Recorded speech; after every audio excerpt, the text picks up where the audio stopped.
a few sports fans around? Got at least two. Good. A few a few sports fans around. So if you don't follow football, maybe you'll be vaguely aware. Over the last couple of years, but more recently, they've started introducing a thing called VAR, which is Video Assistant Referee. And whereas in the past, or up till now, there's kind of been 22 guys running around and one guy dressed in black with a whistle, and he has to make all the decisions and do his thing. At the top level, World Cups, Champions Leagues, they've started bringing in video assistant referees. So they've got some guy in the earpiece who's having a look at it on a monitor, and occasionally they'll pull the referee over to the side of the screen. When there's a controversial incident, they'll have another look at it. They'll maybe look at it from 10 different angles, and then they'll make the decision. And the idea behind it, of course, was to try and minimize the amount of controversy in the game of football. And they've done their best to try and remove the element of doubt from the referee's decisions and to make sure it's as fair as possible. Now, what it's actually done is it's shown that in sport and in football, there's really kind of two types of decisions. There are some that VAR is very, very helpful for. Okay, they've got different things like, did the ball cross the line? They can do it, and it buzzes on the referee's watch. They've got the offside rule, and did the player stand in the wrong part of the pitch at the wrong time? And that's very cut and dry, very black and white. They can see it. And then there's other decisions which are like, you can look at that from 20 different angles at 20 different speeds, and you've still got two blokes in a pub arguing to the death about whether or not it was whether or not it was a foul or whether or not it was a handball. But there's some decisions it's really helped with, and other decisions it's just made the debate even fiercer. And it kind of shows that thing in life whereby you can have all the information, you can have all the stuff in front of you, and that is very, very helpful on a lot of things. And there are still points of decision which you have to make personally, where it's like, you look at it, you think about it, you make your own decision, the person next to you might make a different decision. And with this, why we follow Jesus, and with what we're looking at tonight, I'm hoping that I'm going to clear up some of these really obvious kind of black and white, offside, did it cross the ball lines decisions when it comes to following Jesus. And we're going to have a look at four kind of different camera angles, four different ways that we can consider this, how we follow Jesus, why we follow Jesus, who is this guy that we're kind of giving our lives to. You've got all the emotion of last Sunday, Easter Sunday, and we were like, yeah, let's go. I'll go anywhere. I'll do anything. I'll follow you. Let's go. Jesus, Jesus, Jesus. And then tonight's a little bit more of a, okay, let's slow it down. Let's have a look. Let's think about all the angles, and let's see if this thing holds weight. Let's see if this thing that we're calling people to give their whole lives to, let's see if it holds weight or not. And I want to give four kind of different camera angles for this why we follow Jesus thing, to help. I want to help you believe. I want to help you believe. On these evenings, we're going to be looking at the Gospel of John. And Caleb, if you put up the first scripture, this is from the book of John. John was probably the last of the Gospels written, maybe late in the 1st century. Believe it's written by John, who calls himself the disciple that Jesus loved. And he's kind of thought about it. He's put together quite a stylized biography of Jesus, emphasizing different things. He does it all around 7 signs and 7 sayings. And at the end of this book, it's kind of his conclusion. He says, Jesus performed many other signs in the presence of his disciples, which are not recorded in this book. I couldn't get everything in, he said. But these are written that you may believe that Jesus is the Messiah, the Son of God, and that by believing you may have life in his name. That's why the book of John was written, and it's a book that's been used by the Lord throughout the centuries to bring many, many, many people to faith in Jesus. In the great wars, in the world wars, it was often the book that the soldiers were given in the trenches, and there's testimony after testimony of people right in the midst of the most difficult situation of their lives, in a trench, being bombed, reading this book and finding Jesus. And our heart with this series is really the same. we want to help you believe. We want to help you believe. And by believing, have life in his name. So you might be here tonight, you might have just wandered in off the street in Croydon and be like, what's the point of this? What's everything going on? Hopefully tonight will be of help to you. You might be the pastor sat here, and I'm hoping it's going to help you believe and help other people believe as well. So the first thing that I want to point to, why we follow Jesus, and it's evidenced here really in the whole Gospel of John, is that this thing, why we follow Jesus, is historically evidenced. It's historically evidenced. What do I mean by that? What I mean is the message of Christianity, the message of Jesus, the message that we're proclaiming here in Croydon in 2019 is that this stuff actually happened. It's been said that the Gospels, they don't start with once upon a time long ago. The Gospels don't start with in a galaxy far, far away. The Gospels start with in the days of Caesar Augustus. In a real time, in a real place where you can go and visit, where you can have a look, where you can check it out. The Christian claim has always been from the very early days that it's not just some kind of new philosophy, it's not some fuzzy feeling, it's that something actually happened in a real place called Galilee and Jerusalem at a real time that affected real people, and this is real people's testimonies. You might not be a believer at all. You might think it's all ridiculous, but historians, scholars, expert in the field, those people who spent a lifetime looking into it, this is kind of generally accepted, what I'm about to say. It's generally accepted as historical truth, that the Jew Jesus, who was also known as the Christ, went around firstly in Galilee and latterly in Jerusalem, teaching, growing a following, and was believed to be working miracles, including healings and exorcisms, around the early 30s AD. He was crucified under Pontius Pilate, the Roman governor of Judea, from AD 26 to 36 at Golgotha, just outside Jerusalem, on a Friday.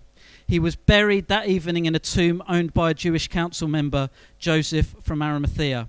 On the following Sunday morning, female followers of Jesus, Mary Magdalene being one of them, found Jesus' tomb empty. Despite having every motivation to do so, neither the Romans nor the Jewish council were ever able to produce a body and say, this is the Jesus we crucified and he's still dead. They weren't able to do that. Hundreds of people claimed to see Jesus risen from the dead in the weeks following, too widely dispersed geographically and too many in number to be hallucinating. Many of these hundreds would go on to be executed for their claim of seeing the risen Jesus rather than renounce it. That stuff is generally accepted, that they did claim that. Whether you believe he did or not is a different thing, but it's generally accepted that this stuff happened in terms of their belief, in terms of what they saw, in terms of the historical Jesus, in terms of his crucifixion, in terms of them not being able to produce a body. Now, libraries have been filled with this stuff, but some things that are kind of like the ball crossing the line level of doubt. There's always going to be, did it touch his hand or not? Was it a foul or not? You have to make your own decision. But in terms of ball crossing the line stuff, you can be pretty confident that we have the New Testament. Has anybody got a Bible to hand? My one's up in my bag.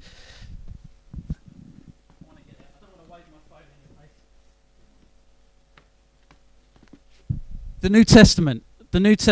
One thing, was it across the line? We have the New Testament pretty much, 99+% as it was written. Okay, and this is a strong argument from a field of study called textual criticism, if you're into that kind of thing. The New Testament stands up incredibly well. You might have seen this next slide. They use it sometimes in the Alpha course. So in terms of ancient writings, so books from a long time ago, stuff that you might look at school or at university. So when we talk about things, so some of Caesar's work, this is just by way of comparison, I won't do them all, but we'll pick out a couple of the more famous ones. Some of Caesar's work, that was written about 100 to 44 BC. The earliest copy we have of Caesar, I suppose it's Gallic Wars and stuff like that, the earliest copy we have of that is 1,000 years later, 900 AD, And the number of copies that they have of that is about 10. Okay? Nobody has any doubts about the authenticity of Caesar's stuff that they're studying.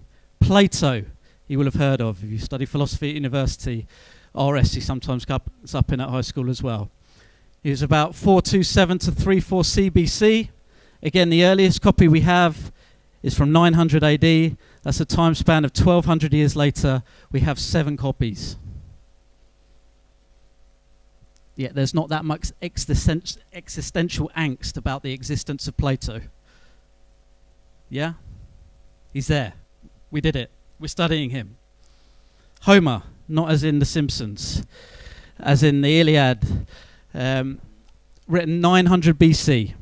The earliest copy we've got of that is 400 BC, which is 500 years later, the Iliad and the Odyssey. Number of copies of that, quite a lot, 643. So we study it, we rely upon it, we look at it. Again, no doubt in terms of a historical perspective as to whether or not this stuff took place. By way of comparison, the New Testament, which was written in the second half of the 1st century, within the lifetime of Jesus, we have some of the earliest fragments from the 2nd century, 125 AD. I think they've even got some earlier stuff than that now. And the time span of that is less than 50 years. Where it's kind of staggering is the number of copies they have of the earliest stuff. 24,000.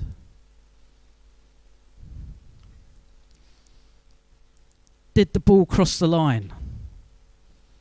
You can be pretty confident we've got the New Testament as it was written. As it was written.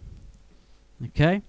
Another place where it's over the line is in terms of, did these guys who wrote this believe what they were writing?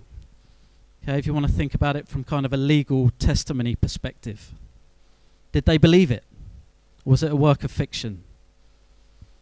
Well, I've already alluded to it, but again and again and again, the writers of this book and those people closely associated with them suffered persecution, and the vast majority of them died pretty gruesome deaths rather than recant the testimony that they put down in this book.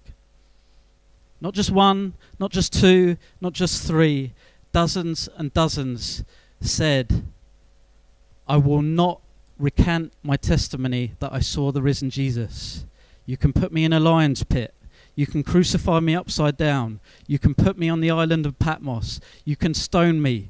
You can put me on the top of a temple and push me off. I will not recant my testimony that I put down, that I said in the presence of many witnesses, that Jesus Christ was risen from the dead, and I believe in him. That is a ball that crossed the line. These guys believed in what they were writing. Doesn't mean you have to, but I think you do have to believe that they believed it. And then thirdly, another ball across the line issue.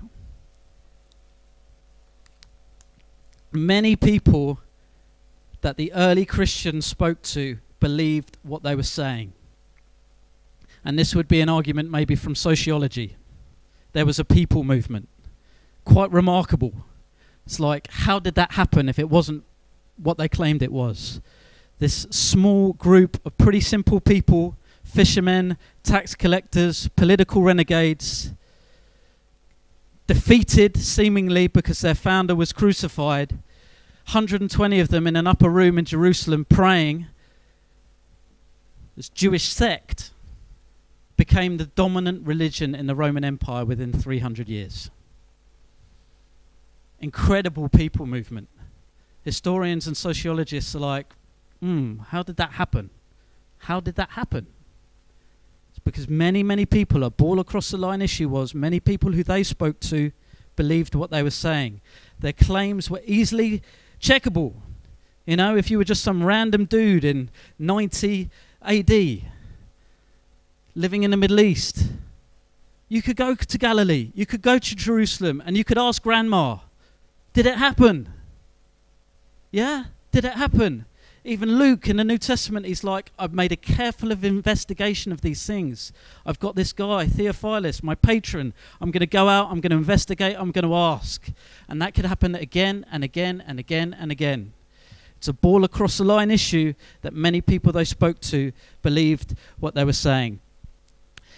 So we really want to say to you, we believe this stuff. We believe this stuff.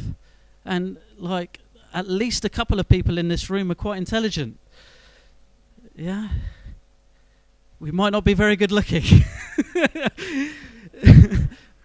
But seriously, we found like the more weight you put on this, like investigate it for yourself. I don't want you to sign up first and then be like, did it really happen? Investigate. Put it on there. A really simple kind of first couple of steps you could take if you want to go down that route. The Alpha course is a really simple introduction.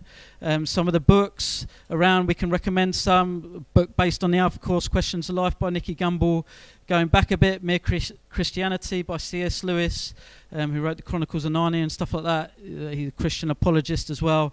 Can I Trust the Bible, Amy or Ewing? I mean, there's books and books and books. We would actively encourage you to investigate the claim, because we're saying that it's historically evident. It's historically evidenced.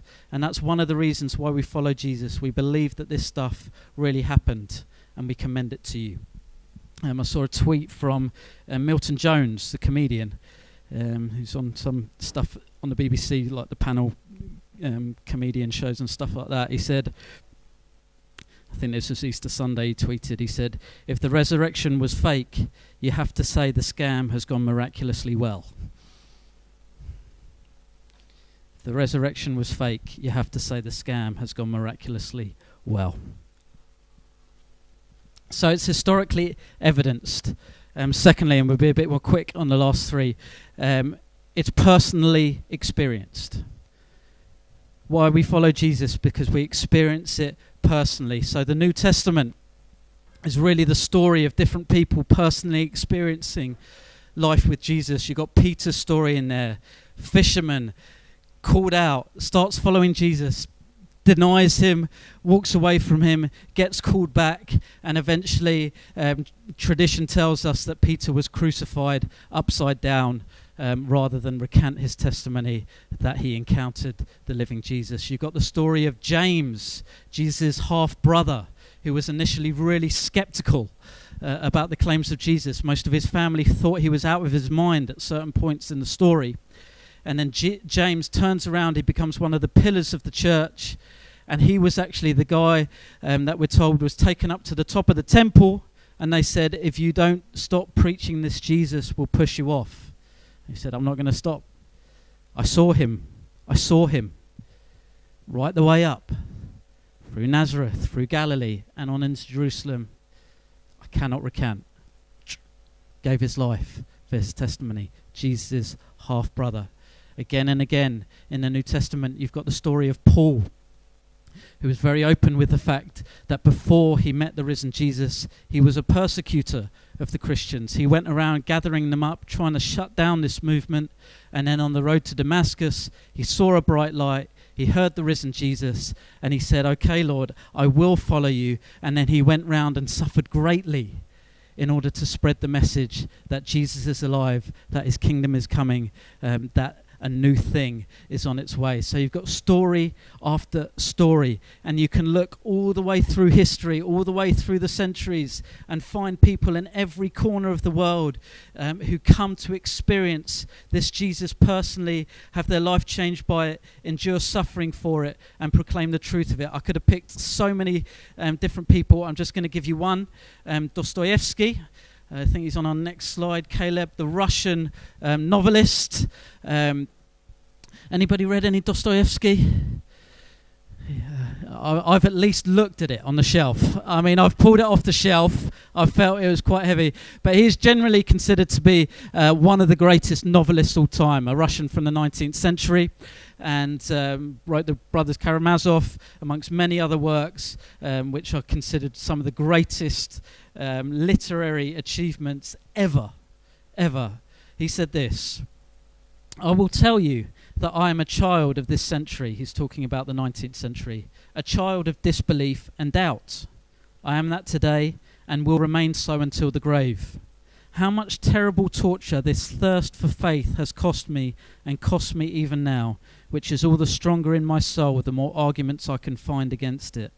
And yet, God sends me sometimes instants when I am completely calm. At those instants, I love and feel loved by others. And it is at those instances that I have shaped for myself a credo where everything is clear and sacred for me. This credo is very simple. Here it is. To believe that nothing is more beautiful, profound, sympathetic, reasonable, manly, and more powerful than Christ. He experienced Jesus personally. It shaped his art, it shaped his work, it shaped his life. It's a Russian from the 19th century.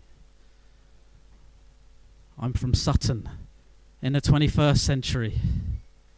I've written no great literary masterpiece, but I've experienced Jesus personally, and I'll stand up in front of you and I will say it, and I will endure suffering rather than recant the fact that Jesus has moved in my life. He's done things for me. He lives and he's coming again. And I stand in a room full of people tonight, a room full of people this morning, person after person who has encountered the risen Jesus, sometimes in ridiculously tangible ways, like a £5 note joining back up together.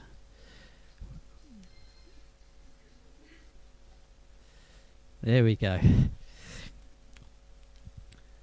So sometimes by enduring suffering, just the most remarkable thing. Why we follow Jesus. It's historically evidenced. It's personally experienced. Thirdly, I'm going to say that it's community enriching.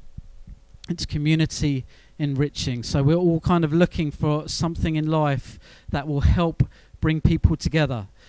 Does this following Jesus thing work for society? Does it enable people to work together, to flourish together, to live together, to be harmonious?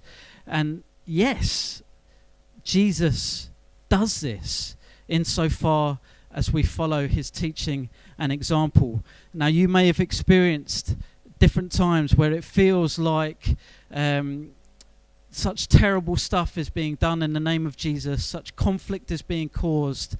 Can this really be true? And it's something that we all wrestle with.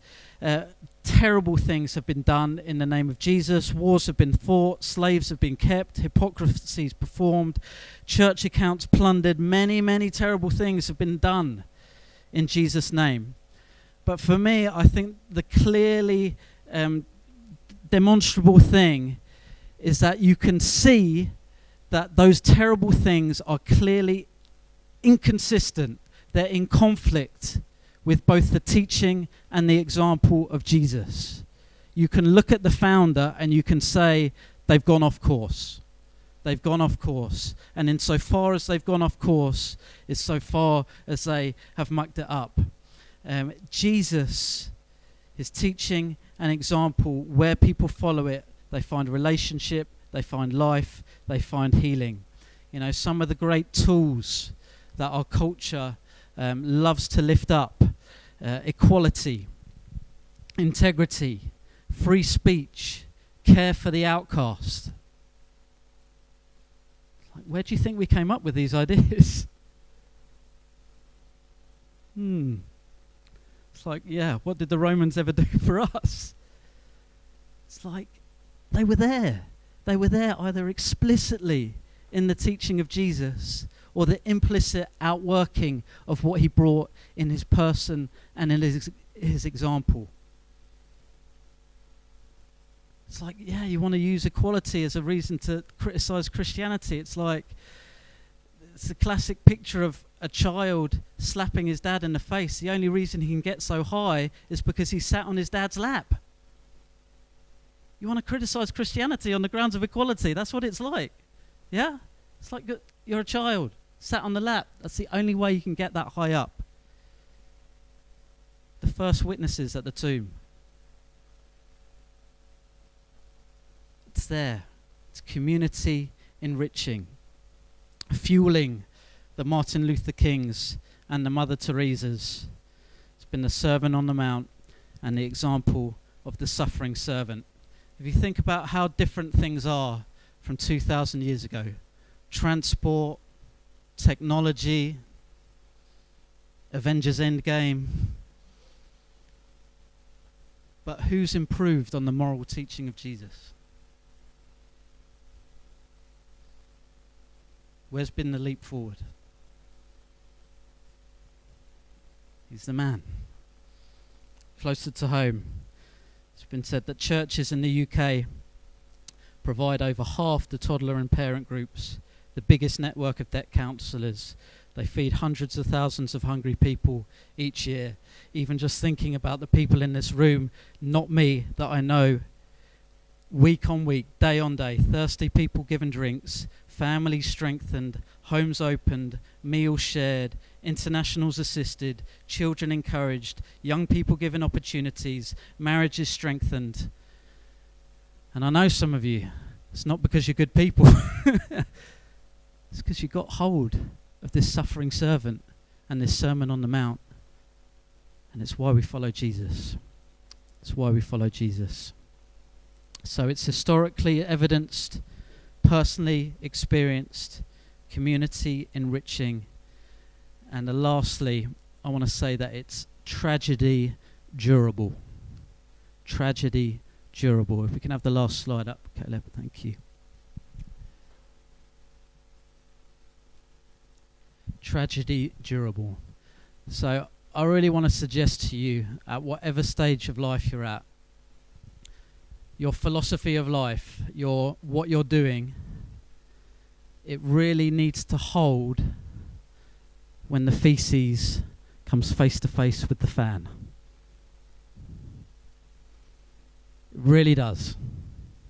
It really does. Because it can all be very nice. You can live a charmed life, sweetness and light. But the much more likely scenario is that you will face a number of storms, that your expectations will be smashed, that life will have a way of chewing you up and spitting you out and laughing in your face. And if what you've got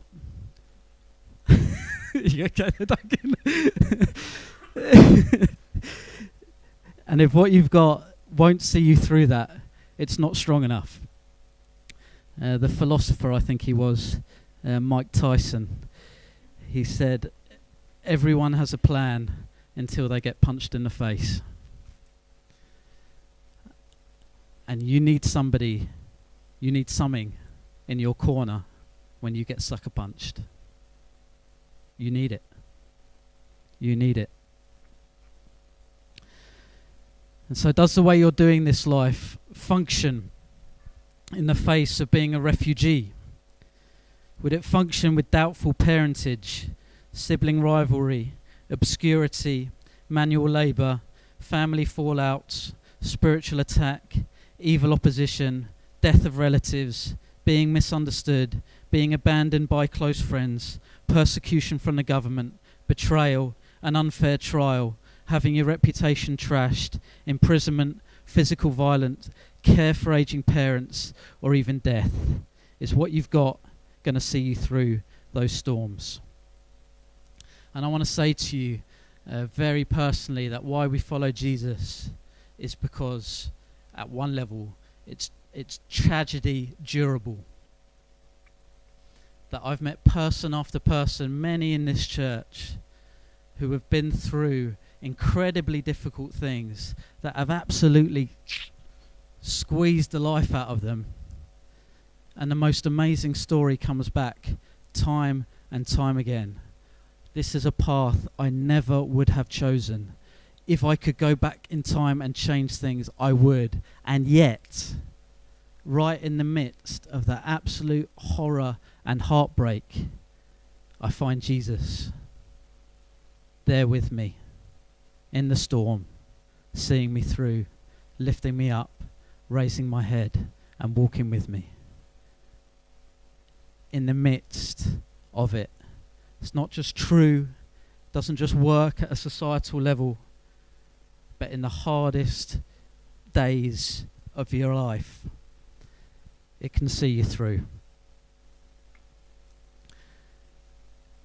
I think he just likes to specialise in difficult situations, in lost causes, in tragedies. It's something to do with the fact that Jesus was a refugee, had doubtful parentage, suffered sibling rivalry, rose in obscurity, swung a hammer, had family fallouts, spiritual attack, evil opposition, death of relatives, misunderstood, abandoned by close friends, persecution from the government, betrayal, an unfair trial, reputation trashed, imprisonment, physical violence, caring for parents, and death.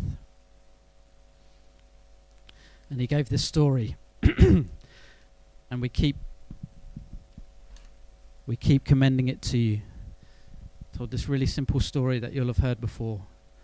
And there being wise people and foolish people. And the wise people, the foolish people, they build their house on sand, and the wise people, they build their house on rock. And the storm comes. It's not if it came, it was when it came. And the house on the rock stood firm, and the house on the sand fell. Everybody who hears my words and puts them into practice will be like the people that built their house upon the rock. So it's historically evidenced, it's personally experienced, it's community enriching, and it's tragedy durable. And we just commend it to you. Just commend it to you. To walk in, to hang around, to investigate, to ask, to see, and to help it see you through.